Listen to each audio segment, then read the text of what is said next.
Alors il y a beaucoup de textes qui ont interdit de participer de près ou de loin à toutes les fêtes des mécréants.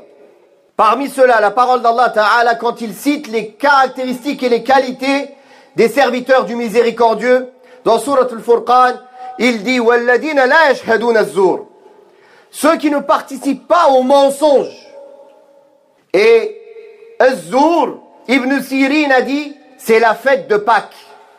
Car à l'époque, les chrétiens, ils donnaient beaucoup plus d'importance à la fête de Pâques qu'à Noël. De même, Mujahid et Dhahhak ont dit, ce sont toutes les fêtes des associateurs. Ceux qui ne sont pas témoins, juste ils ne regardent pas. Allah Ta'ala, il dit en parlant des serviteurs du miséricordieux, ceux qui ne sont pas témoins de cela. Alors qu'allons-nous dire celui qui participe? Aussi, Allah Tabaraka wa Ta'ala a dit dans le sens des versets dans Surat Al-Hajj, nous avons fait à chaque communauté des rites et un chemin qu'ils sont en train de prendre. Et sans aucun doute, les fêtes sont les choses spécifiques à chaque communauté. Comme Cheikh l'Islam Ibn Taymiyyah rahimahullah a dit dans Iqtida Sirat al-Mustaqim, les fêtes, ce sont les choses les plus spécifiques par lesquelles les religions et les législations se différencient les unes des autres. Puis il a fini par dire, celui qui les rejoint dans cette spécificité, dans cette prescription de mécréance ou dans ces rites, alors il les a rejoints dans ce qui est le plus spécifique parmi les choses des religions.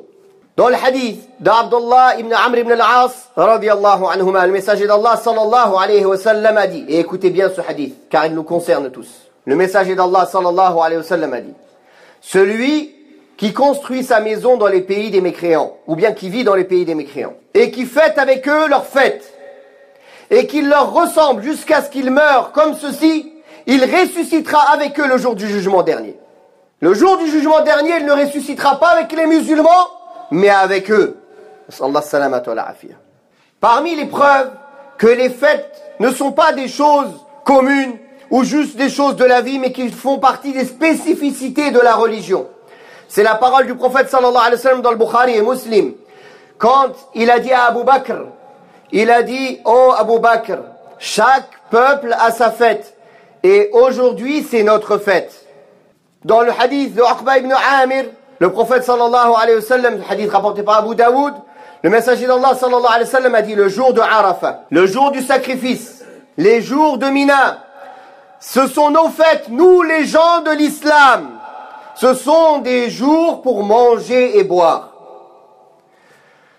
De même, Anas ibn Malik rapporte que quand le messager d'Allah sallallahu alayhi wa sallam est entré à Al-Madina, il a trouvé que les gens fêtaient pendant 2 jours dans l'année, ils faisaient la fête, ils mangeaient et ils y jouaient. Il a dit, c'est quoi ces 2 jours? Ils ont dit, oh messager d'Allah, ce sont 2 jours, à l'époque de l'ignorance, on y jouait, et ce sont des jours de fête. Le messager d'Allah sallallahu alayhi wa sallam a dit, Allah vous a échangé ces 2 jours par 2 autres jours de fête, le jour de la fête du sacrifice et le jour de la fête de la rupture du jeûne.